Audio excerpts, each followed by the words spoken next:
There you go. Alright, let me show you something on these carburetors and the way these floats work is as they go down with low fuel, they fill back up, and when they close off, it shuts off and doesn't give it any more fuel. Then it runs out, it goes lower, and then gets its fuel. So on this one, for example, you can see when it comes down, it's not sitting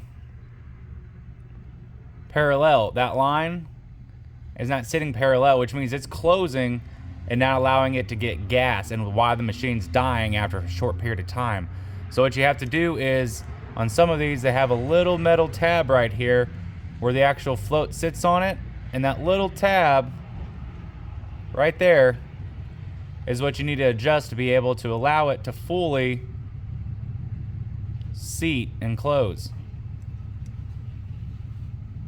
Now listen, you can hear it as well whenever I'm blowing into it.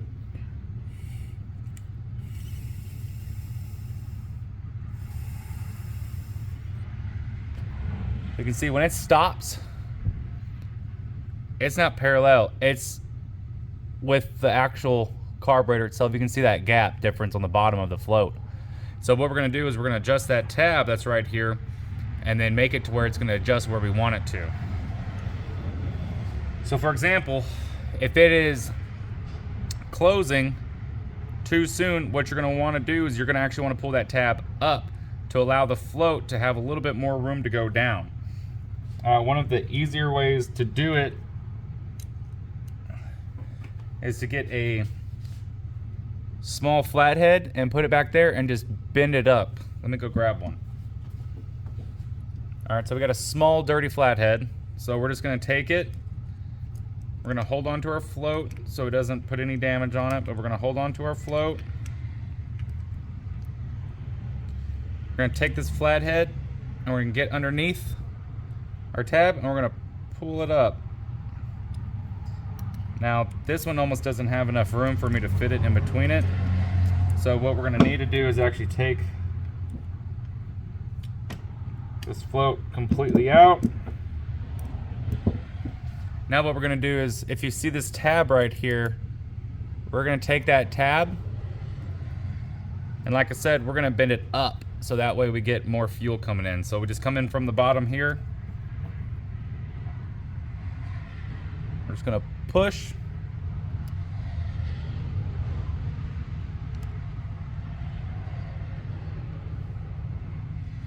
Bending it up. So I just bent it up just a little bit. You don't want to overdo it.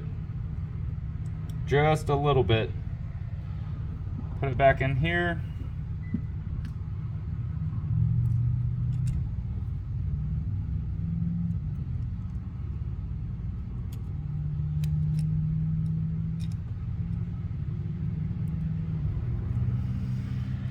All right, so now,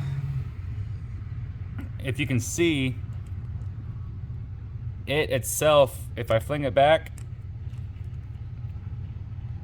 it's actually sitting flush now, and it wasn't before. So let's see here if I go and blow into it. We may have to adjust it a little bit more, but let's just see.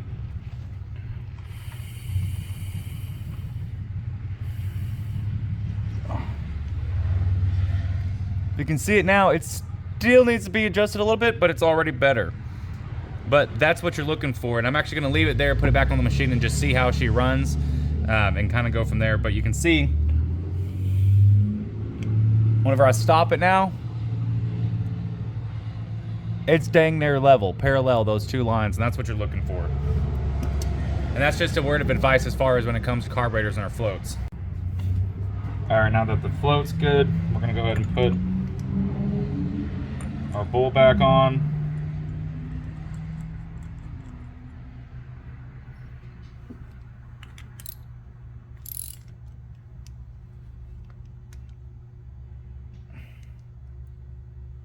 And you do want to make sure it's on pretty tight because it's got that rubber O-ring gasket that's there.